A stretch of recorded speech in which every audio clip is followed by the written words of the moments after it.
Welcome to the Transatlantic Watch Party. My name is Dan. My name is Cara. And we are watching 911 Season 8, Episode 4. What was the title of the episode? I forgot. It was called No Place Like Home. Okay. Yeah, that was good.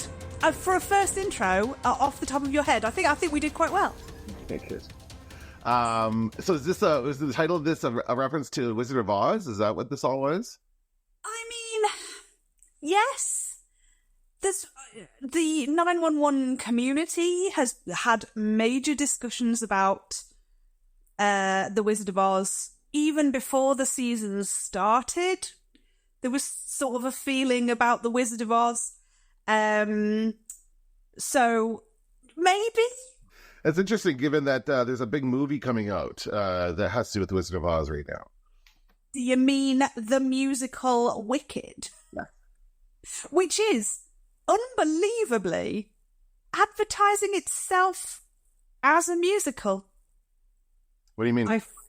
Because I remember when Sweeney Todd came out, and a lot of people were horrified to discover that was, in fact, a musical. And I think the same thing has happened with the second Joker movie. Yeah. Well, that one, I don't think they told anybody it was a musical. I don't think they told. Like, maybe even the studio didn't know it was a musical. So yeah. And there seems to be, I think The Colour Purple sort of advertised itself with no indication that the characters would break out into song because it was, in fact, a musical. But with Wicked, now, we discussed last week that we don't really like watching trailers. So I've seen the trailer once, and it was a long time ago. I can't remember if you saw, big dance numbers and clips of people singing, but there's definitely singing on the soundtrack that kind of is indicative that it might be coming from the characters. So I think it's the most clearly advertised musical that we've had for a while. I think it's also, I thought it was common knowledge that it was a musical, that Wicked is the Wizard of Oz is also a musical. But I don't know, it just seems like a strange tie-in for this episode. We should get back to 911. So we open this episode. Now, if I could describe this episode in one word, it would be rushed. Everything in this seems rushed. They tie a bunch of stuff up and they rush through a bunch of stuff. And I'm like, I wish you'd spend more time on this because I really wanted to see more of Buck and Gerard golfing together. I thought that was hilarious. It was a great way to start the episode. And I'm like, all right, here we go. This is awesome. He's taking him under his wing. And he wanted him to pick somebody to fire. And that's all. I wanted to get more into that. But then it was all resolved by the end of the episode. So we didn't get multiple episodes of that kind of stuff, which is kind of disappointing. My feeling at the end of the episode was, that was a nice season. I wonder what they're going to do next season. They wrap up everything. I know that they haven't tied everything up because the big thing we've got left hanging really is Chris coming home from Texas. Mm-hmm. But it really did feel like, it's the calm before the storm, surely, that it all got wrapped up. But also, we have lived with these stories for longer than you have, like people who watched season 7. So getting that Henrietta Wilson storyline tied up was such relief for me because, they've really put her through the ringer with that storyline. So I'm glad to see that done. But before because otherwise I'll just start talking about the ending. The golfing at the beginning, which is the thing that I'd said to you I knew was going to happen and I didn't know how they were going to work it. I was so proud of Buck for still standing up for his gang. Gerard's like, oh, they're all snowflakes, and he's like, I don't think we are, sir. So I was really pleased that he was still doing that. And I thought the line when Gerard said, no one's ever accused me of being, and Buck was like, beloved. that was a really great moment. But I don't know if you will have noticed a little snippet in the background. As we pan across right at the very beginning, you see Buck's golf bag, and he's got a little thing that you put on the, I don't know anything about golf, so I don't know what it's called, but they put it on like the club warmer. I'm not sure what it is. Like a little tea cozy. I know what you mean. And it's a firefighter, and they've drawn a moustache on it, like Eddie. And that was so cute. And also really nice to see that Buck absolutely sucks at golf. He like hit the ball into the rafters. Yeah, well, I mean, he's just there trying to like bond with Gerard, really. I don't think he's really there for any other reason. I don't think he's not trying to bond with that man. He was forced to be there. Yeah. He doesn't know how he feels about any of this. This poor man. It just feels very awkward to be standing there. Okay, so then we move ahead and we see, now I thought I had what was the best chimney line so far, but then we got a better one later. But that was whom? Yes. The best line is whom when he corrects his grammar.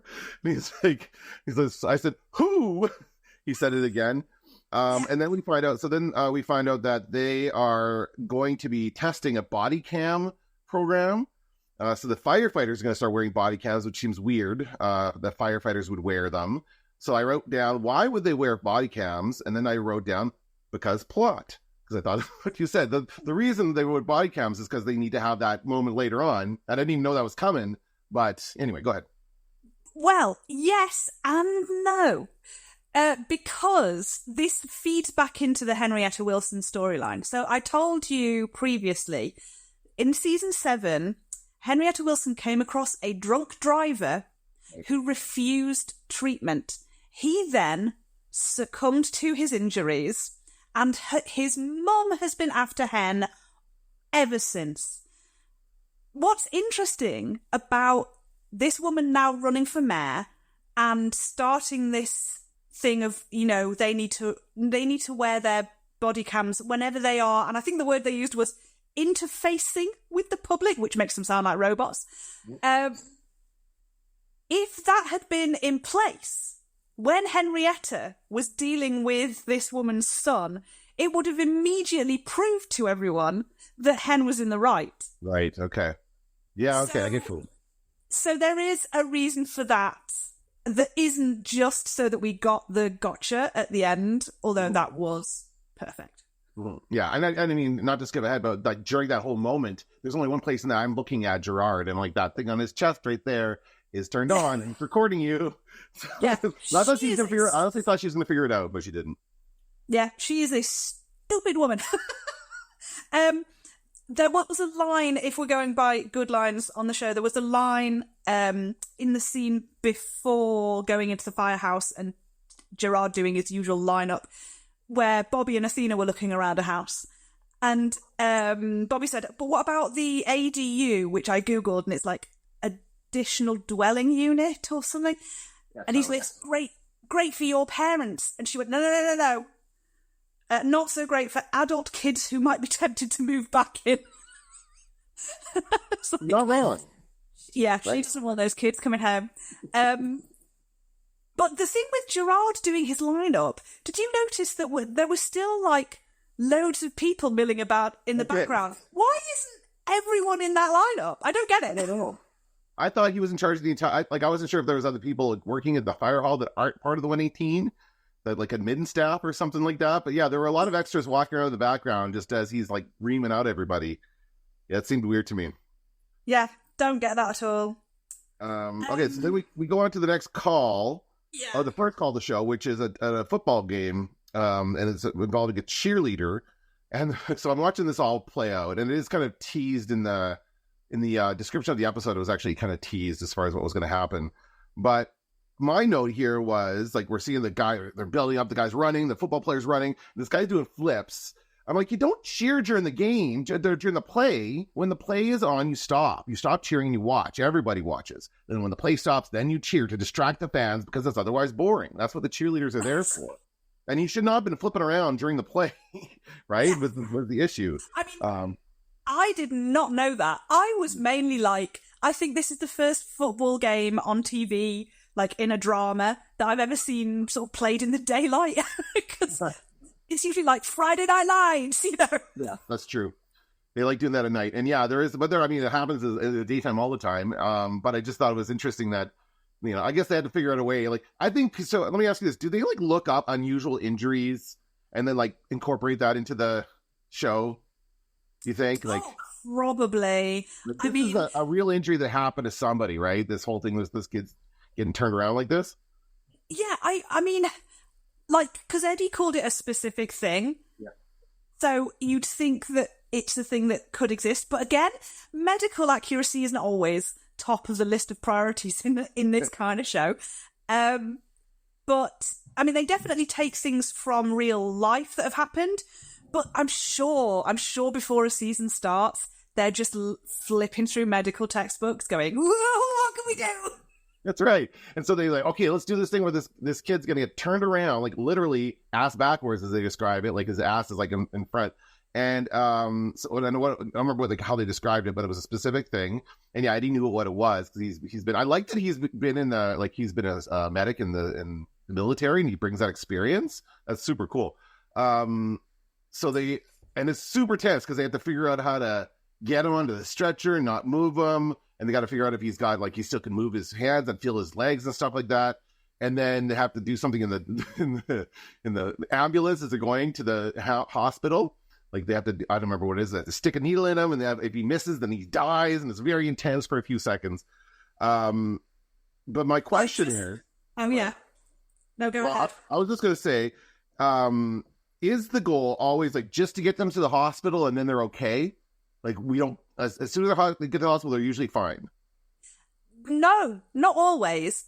But do you remember in the first episode, I think it must have been in the first episode because it's such an important lesson that Buck is being taught, we leave them at the doors. Right.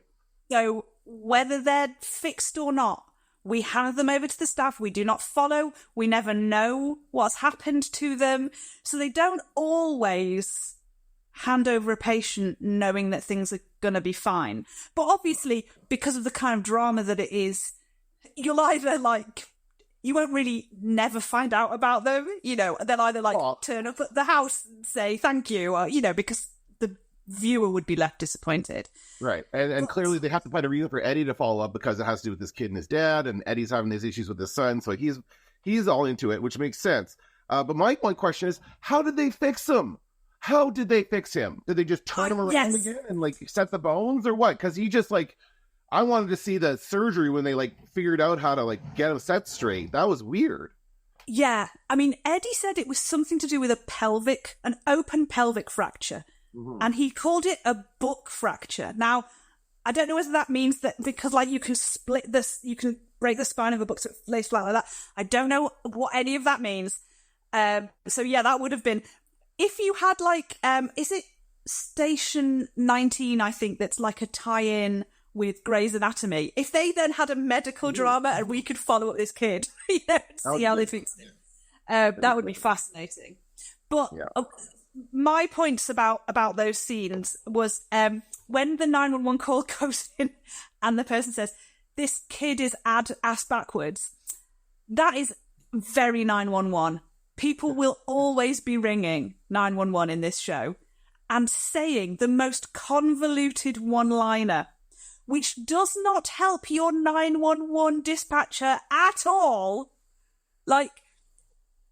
And you're wasting precious seconds, quite frankly, but they will always get a one-liner in there. And I was trying to make a list for you, but I didn't have time to watch any of the other episodes.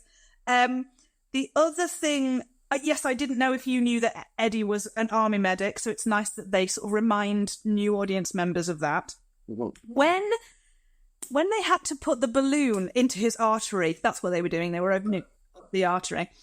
When they did that in the back of the ambulance, first of all, Hen said to Chim, how long is it going to take us to get there? And he went at 12 minutes. And Hen said, can you do it in 4? To which the answer is no. But he was like, I'll do my best. So he's obviously sped up. Then Eddie decides to do this procedure in the back of an ambulance. No one communicates this to Chim. And there's a point where Eddie's like, Chim, you've got to keep it steady. Chim doesn't know that you're doing this. You need to tell him that right now maybe is a good time to just take his foot off the gas a little bit. Plus, it looked like he went over a speed bump in that moment. It was like boom, and it was like a bit of a something big on the road that he ran over. I don't know. Maybe It was probably a person. We don't know. But he was flooring it to get them to the hospital. And like, there was a lack of communication there that I didn't enjoy. But I thought when Eddie sort of went, he finally got the vein, which if he'd nicked is an artery, and the kid would have bled out everywhere. He finally got the needle in, and then he was like, now comes the tricky part. And I was like, surely that was the tricky part. It sounds like the whole thing is a tricky part. And when he said Dad, his face, he was heartbroken. So sad. Yeah, that was sad. And it was nice that he went and talked to the dad. Yeah. For him to come by. Now we go over to Bobby and Athena, who are looking at new houses. But Athena doesn't like any of the houses they're looking at. And she wants to rebuild their existing. No, I don't understand. She just wants to rebuild the house exactly as it is. Is that what she plans to do with this? Yeah. She loves that house. Yeah. It's where her kids grew up. It means everything to her. And I understand where she's coming from. And I also understand because Bobby had been in there and they always host like barbecues there for the Fire Fam. And so you can understand why she would also assume that Bobby would also think, yeah, that's a great idea. We know that we like it. We know that we enjoyed living there. We know exactly how everything works. Let's just do that again. But of course, Bobby wants a house for them and their future and not her past. So, I was like, oh, Bobby. Yeah, I know. But then we go. Then we cut to that lovely montage of everybody coming to talk to Bobby. Everyone wants to talk about their problems. Although we missed the part where we found out about the court. Gerard. What? We've missed we've skipped the court. No, well, I was gonna say we find out that she put Gerard there, right? We find out that she put them as was that in the court? Yeah, that was in the court. Yeah, they were there and they were denied. She said because they went to see their foster child anyway and they weren't allowed to, that they should be denied of all, which just seems really sketchy. This whole thing seems very, very tenuous, and I don't think this would really fly in real life, that a single person would be able to do this. None of it really makes it it's a bit because plot. But it's a good plot, so I don't mind that. But I knew Madney, which is Maddie and Chimney. They're a couple, Madney. And then there's Hen Wren, which is Hen and Karen. And then there's Buddy, which is Buck and Eddie, best friends Buck and Eddie. So I knew that Madney having Mara was the ridiculous thing for me, that they would get it. If Councilwoman Ortiz knew as much as she did about Hen Wilson, she would not have given Howard Hahn the daughter. Because obviously they were going to hang out with them all the time. So that was ridiculous.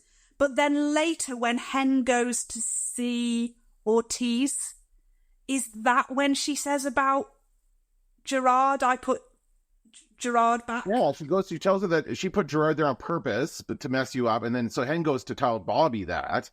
And then everybody goes to talk to Bobby. And it's pretty much everybody just going to talk to him. They want him to come back. And it's just not the same. And I don't think this is the first time we've seen this. I think there was another episode where this happened. Okay. Now, then this is where we get the second best line, or the best line from Chimney, which is when he says, Gerard always wants to seem like the smartest guy in the room. I guess that's why he's always hanging around with Buck. Right? I wrote that quote down, and then I drew a little shocked face. Like, Chimney, that's your brother-in-law. You leave him alone. But yes, Buck is very smart, and he knows a lot of stuff. Which we saw in the bee episode. Mm-hmm. He was able to fix things because he knows about bees, which other firefighters might not, because they haven't spent 3 hours on Wikipedia because they have ADHD. And so Buck is not dumb, but he's kind of dumb. Well, he's done in certain ways, right? Yeah. Yeah. Yeah, he's sort of a goofy idiot. So I think Chim saying that, bullying Buck is Chim's pastime, so that's absolutely fine. But also, Buck can be kind of tough. So then Bobby goes to talk to Gerard, who he asked Gerard to come see him on the set of the fire show. And Gerard is having a great, like, he was just immediately like, whoa, he's so happy to be there. He's like clearly starstruck by the British actor who plays the star of the show.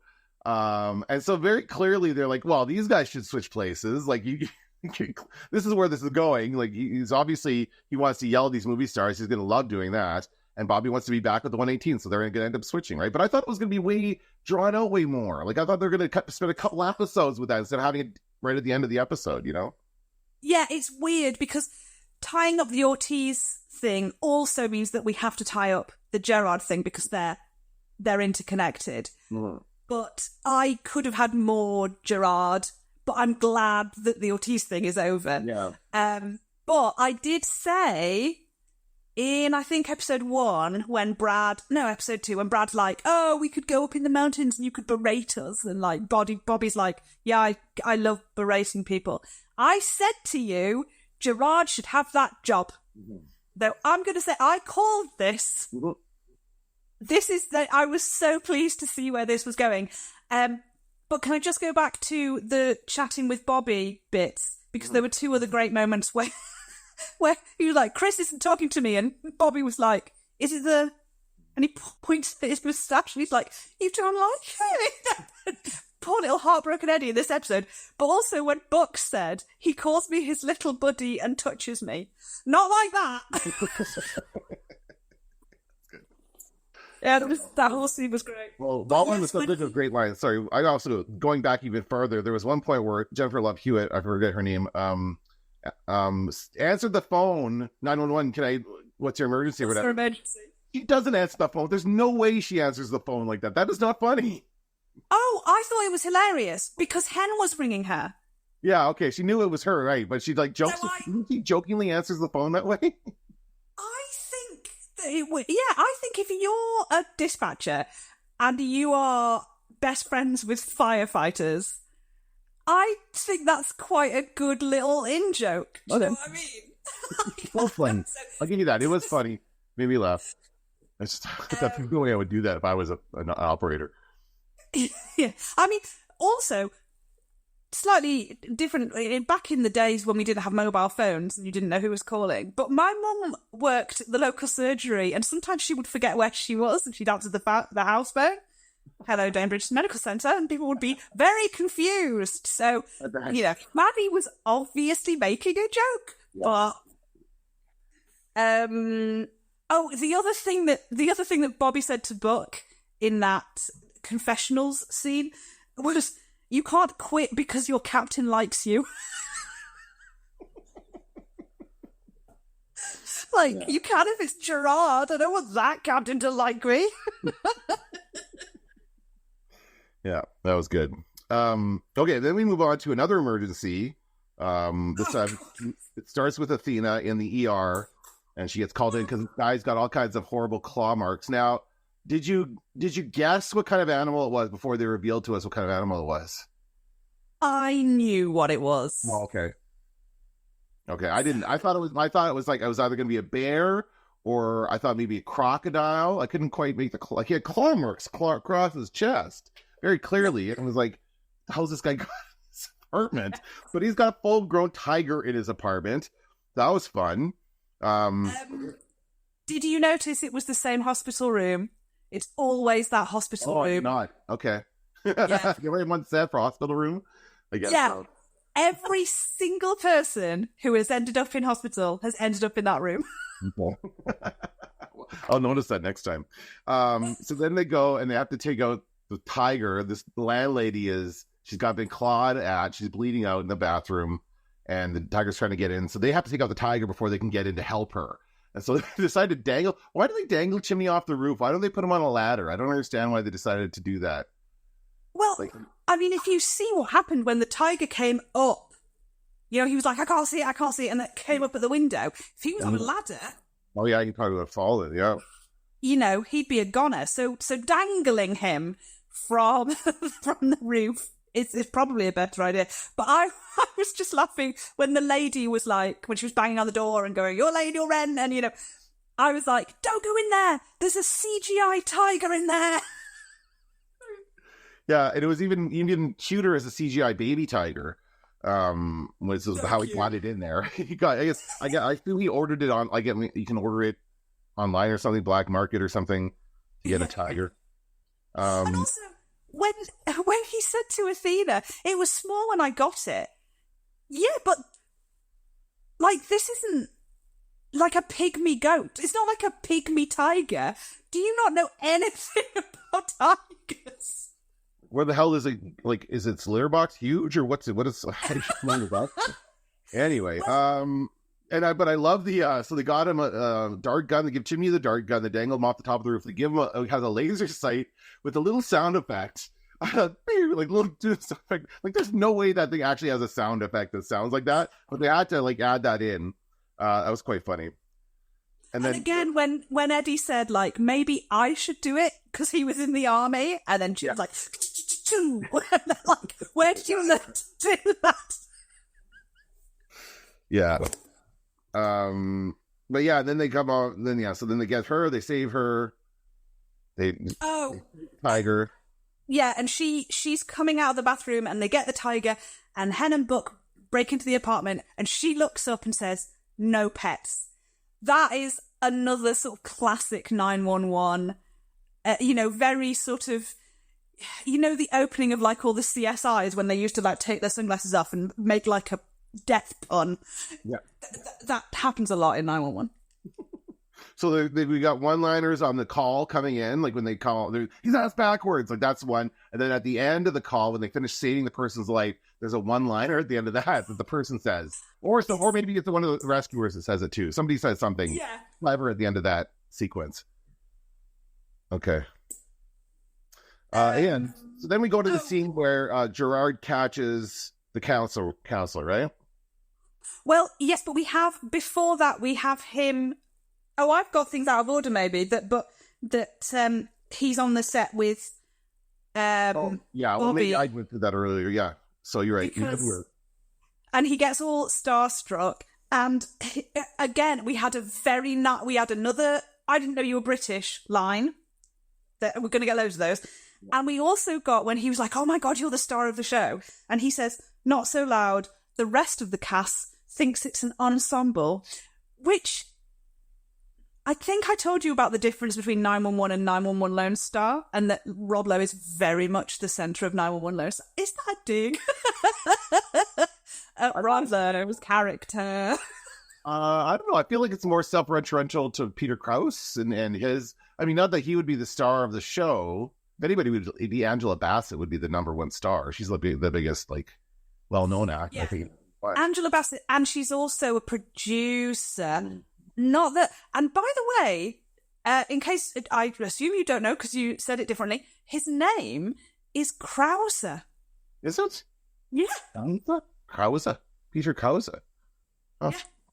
Like Germany. And in the first season, at some point, he pronounces the word trauma. I've never heard that before. That really surprised me. But yeah, Bobby just absolutely appealing to Gerard's ego, like calling himself, like, I think it's Brad who says Bobby's the voice of God around here, and you're like, oh, this is really going to appeal to Gerard. Yeah, it was very apparent that when Gerard was on set, he was just like, oh, this is so cool, I'm really excited to be here, and he was like, just kind of, he was starting, like, not just starstruck by the person, but also by the whole process, right, and kind of just enamored with that whole thing. And then at the end, you see him. He wants to be the big cheese. He wants to be charged, yeah. Like, glory without any of the work, and sitting on his arse and telling actors how to do things properly is his dream gig. And I think Bobby also, he said to him, you're not in cahoots with Ortiz here. She's using you and she is laughing at you behind your back. And I was like, Bobby, you are the smartest man in the world. You just know how to play this guy like a violin. Well, yeah, it was really well done. And I mean, wasn't wrong either. It's not like he was lying or making stuff up. He was just kind of telling him, hey, this is how it is, and you're not helping yourself by going along with this. And then we get to the scene where Gerard gets her. And it's so funny how, like, I mean, like, obviously we're meant to, like, pick up on the fact that he's wearing a body cam and recording the whole thing. And it's not until, like, she says, as soon as I was able to keep that kid away, take that kid away, or whatever she said it in that way, I'm like, oh, okay, I see. Okay, we're just going to record this. They're going to, later on, when they get to the part where they reveal it, I'm like, I don't think this is the place to reveal this. Like, wouldn't you immediately go to somebody and say, hey, this person is not good, instead of waiting for the hearing whenever the hell that is, you know? Like, I mean, we never know what the time jumps are in an episode, so we have no idea. It might have been that she said, we're going to close the one, you know, he was like, close the 118, and then we had a hearing the next day. Yeah, you don't know. But also, I think Hen just wanted her moment in the sun. Like, she wanted this to be a very public takedown, because she has been publicly humiliated by this woman repeatedly, you know, at her job, at her place of work, at the courthouse. She's, you know, this woman has absolutely done a number on her. But, it was when Gerard said very specifically, I mean, I already knew he was recording her, but very specifically, he said, you have a judge in your pocket? And I was like, that is such a, like, I'm wearing a wire. And it wasn't even, they're not even being subtle. Like, the camera's limping. It's like there, like he's moving. He's kind of like, you know, it just seems like part of the uniform. So I guess she doesn't even notice that. I did think at some point she was going to say something, but she clearly didn't see it. I wrote in all caps, his body cam is on, you idiot. I was thinking, like, all of this stuff about closing down the 118, like, I would have loved to have seen this play out over several episodes, where she keeps trying to do something to shut them down, and then they have to, like, stop her. But yeah, I guess they just wanted to wrap up the whole Councilwoman Ortiz thing in one fell swoop. And you said it's been going on for a while, so they're just... But it kind of shows you how they could do that stuff, hey? They come up with these ideas that could have legs, that could go a couple episodes, but they're just they wrap it up whenever they want to. What I would say is, the other thing is, again, I don't know what the sort of crossover audience is between 911 and Lone Star, but that was a big plot in Lone Star, that they had this guy come in and shut them down, and they all went to different firehouses, and that went on for a while. Okay. So I wonder if they were like, well, we can't repeat this plot. Right. But we'll use it for this one episode as a thing to get this woman fired or whatever. She has to resign in disgrace because of all. She immediately gets her kids back, of course. Right? Again, we don't know what the time is. That could be 6 months. We just don't know. But it's probably, knowing the show, again, it's probably half an hour. You know, right. They probably get home, make a phone call, and she's back with them, you know. Exactly. They leave all the right people. To go back to, we haven't really mentioned it, the scene where Eddie talks to Winston, the cheerleader's dad. Mm-hmm. He, like, gets his phone out and goes, look at this! That is a video of that man's kid turned ass backwards. Yeah. And he gave him no warning. No. That is a horrifying thing to show anybody out of the blue, let alone the kid's father, regardless of how close they are. That's terrifying. Yeah. And I'm sorry, like, I don't care if the kid asked for him not to call his dad. They got to call the dad.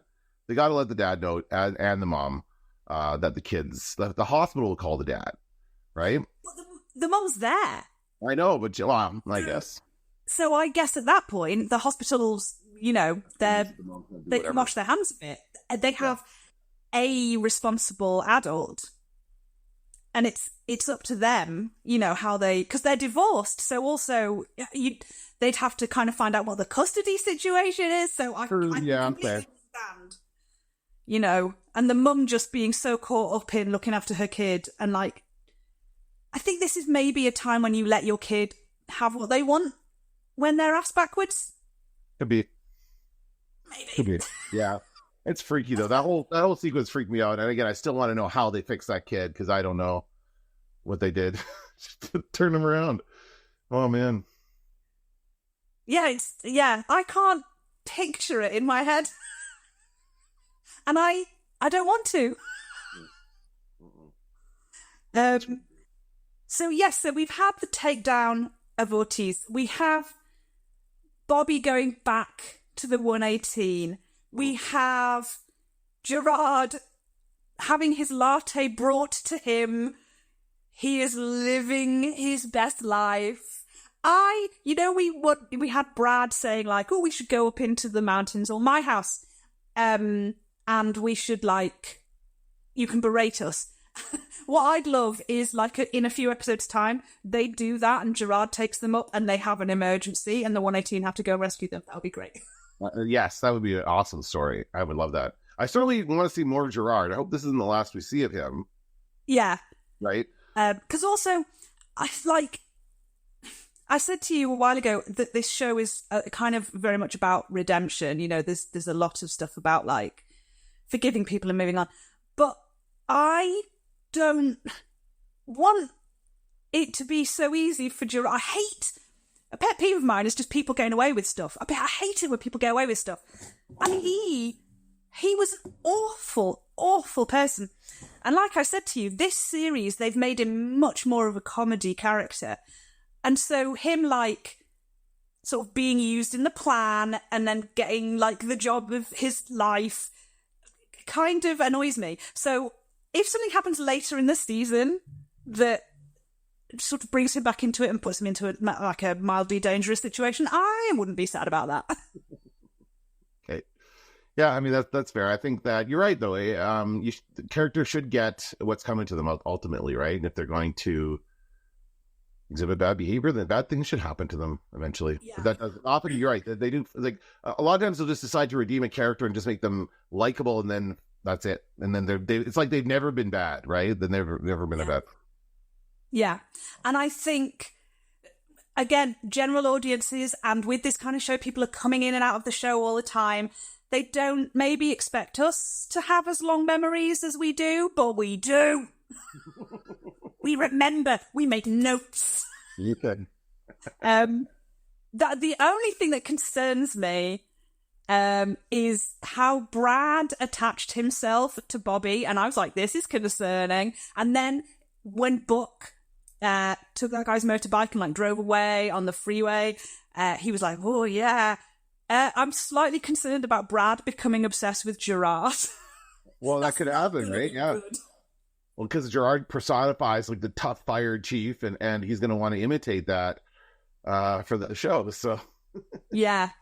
He's not going to be Captain Dad anymore, like what Bobby is. He's going to be mean Captain. If you're watching Hot Shots, I wonder if you'd be like, wow, Brad's character really changed halfway through this season. And you have no idea why he suddenly became so mean. You have no idea it's because of a change of, technicality person. That's awesome. Okay, yeah, so what else? It was a all tied up with a neat bow ending to an episode, which, we don't get. You don't always get that. Whether it was sort of a nice payoff because the other 3 episodes had been such big, cliffhanger, whatever. But it's nice that we've kind of got a reset. So, where we go now, other than Chris, everything is in its right place. Well, no, what happened with Bobby and Athena? No, they decide they're not going to... He told her he didn't want to build the house. She needs to let go of that, right? So what are they going to do? They're going to buy a house? Or are they going to... No, he said, let's build something new, something just for us. So they're going to keep the land. They're going to build it in the same place, is what I assumed. But they'll get a new architect and a new house. Yeah, they're not going to rebuild the thing. She still gets the location, and she was on board with that. She understood it. So what I thought she meant to begin with when she first said it. Why would you rebuild the exact same house on that space? Why wouldn't you have something new there, right? If the house is there, just have the house fixed up. But anyway, But yeah, that was also. But I assume that that's gonna also like if they're gonna do that, then that's gonna be an ongoing storyline of them like having their house knocked down or rebuilt, right? Or is that? Well, again, it's 911. They could have a new house by next episode. Oh, okay. Or there's going to be a plot. So they won't have a house by next episode. Someone's gonna get hurt on the construction site. Genuinely don't know. I don't know how this show works. Oh, okay. After 18. Like, I know all the beats and the plot points and everything, like, I know, but if they want something to just be done so they can move on, time is not a concept that matters in this show. Right? You know, and so we'll just skip 6 months ahead and we won't know anything about it.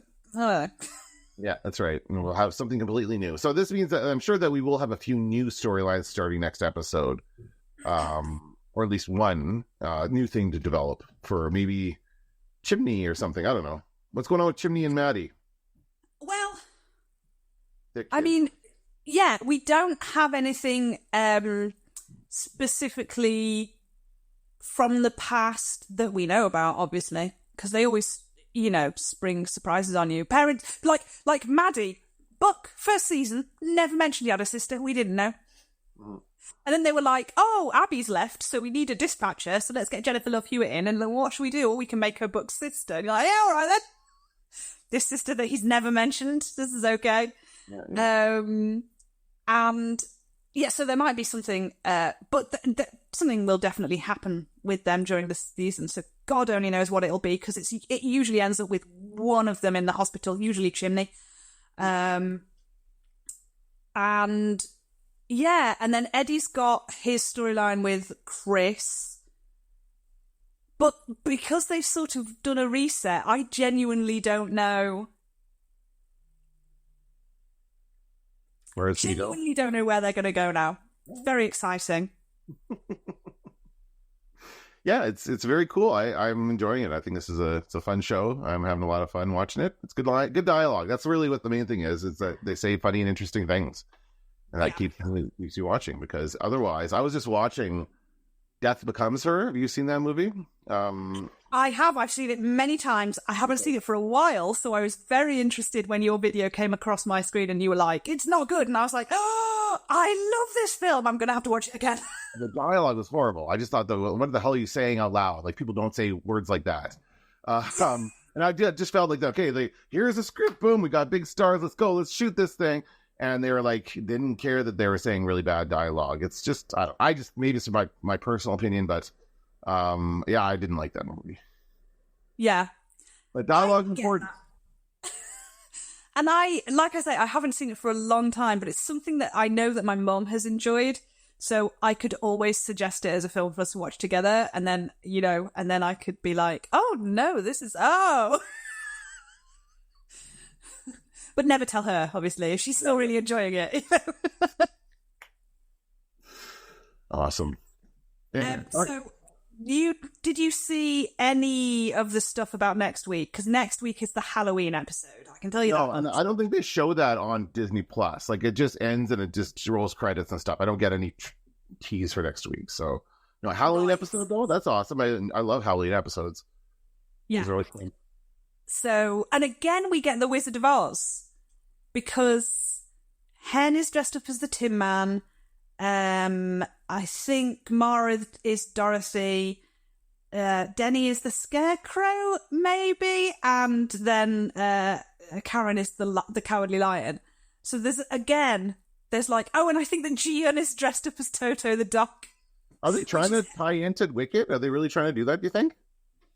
No, but you know how I said, like, they're really playing off. They're big on movies on this show.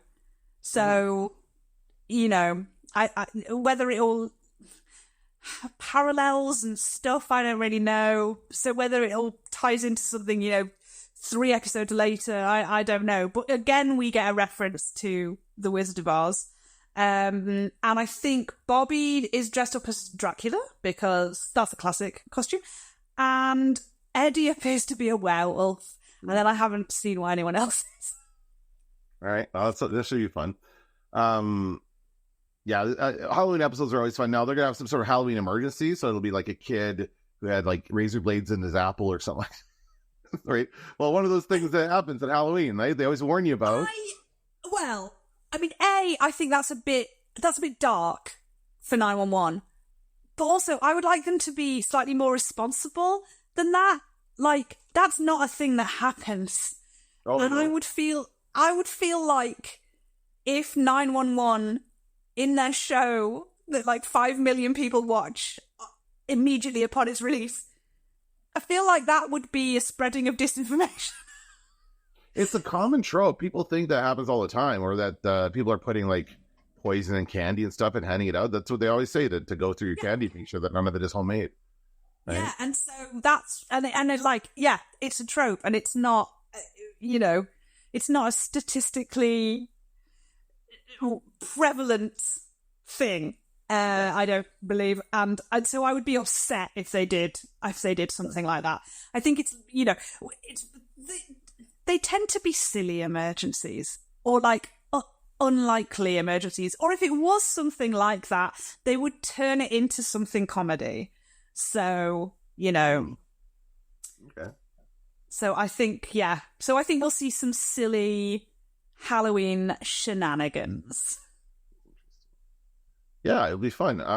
Maybe they'll make some scary movie references. That's all. Maybe, and you'll catch way more of them than I will, because you love scary movies, and I do not like scary movies. I will. Well, I mean, you watch Death Becomes Her isn't scary, but it's kind of gross. Like, there's some parts of that movie that are gross. So. Yeah, but gross isn't scary. I think I saw someone talking about Smile too, and they said, yeah, it relies on jump scares, but, and I was like, then I'm never watching it, because I cannot do a jump scare.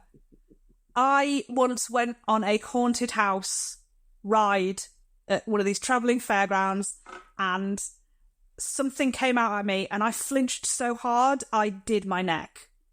Oh. And I was like, yeah, do you know, this is just not for me. I'm too scared. Okay. That's awesome. My 15-year-old daughter has a job right now where she's jumping out and scaring people. Oh my God. It's a scare farm. It's like they do it on film, and loves that. I couldn't do that, because I would be, even if I knew like all the other actors and I'm like, oh, look, there's a zombie, that's Bob, I would still, just with the music and the dry ice, I would be so scared the whole time. If they like made me wander around a maze in the dark and jump out at people, they would find me crying in a corner. And they'd be like, oh God, this is terrifying. It's a zombie having a mental breakdown. That's right. Oh, well. So yeah, on that note. Anyway, is there anything else about this episode that we should talk about before we wrap up? That was all of my notes. So Me too. I think we pretty covered that quite in depth. I think we did quite well there. Yeah, I think that it's not as exciting as the first 3 episodes of the trilogy of like the B/plane thing that happened, but it's still pretty entertaining. So I still had a good time. Yeah, and I think you'd said that I said to you they didn't really have emergencies, and that's not what I said. They don't have fires. We haven't seen them fight a fire for a long time, but that is kind of technically true. That firefighters mostly are dealing, especially like in America, because the medics are part of the firefighting thing. Oh, yeah. And so if you call an ambulance, that's not how it works over here. If you call an ambulance, a fire engine doesn't turn up. Like, I don't get how that works. Well, how it works over here is that if you call 911, they dispatch whoever's closest and whoever gets there first. And it's often firefighters get there first because they're faster. And there's more of them than there are ambulance drivers. So they'll get there until the ambulance can get there. We get 911, which emergency service do you need? Oh, okay. And then it's police, fire, or ambulance. Okay. So when my dad fell and broke his hip, I rang up and I was like, I need an ambulance. And an ambulance arrived eventually. After a while. So the fact that they're sort of intertwined means that a lot of firefighting stuff is in fact sort of medical stuff, where I feel like the firefighters are probably like twiddling their thumbs, because like in the ass backwards cheerleader scene, Gerard said to Buck, like, oh, well, the army medic can, take point on this, and the other medics can help him, and you and I will go and triage. And I was like, no one else is hurt. Yeah. I mean, some people might be in shock, but there was one guy in the background who was laughing his head off. Was there really? Well, just this one shot. He was a very tall guy. He was one of the football players, and everyone was like, oh, and he was like, Oh my God. which felt very real, because there would be some dickhead, 16-year-old boy who thinks he's special because he's a football player, kind of just thinking this is hilarious because it's not happening to him or his mates.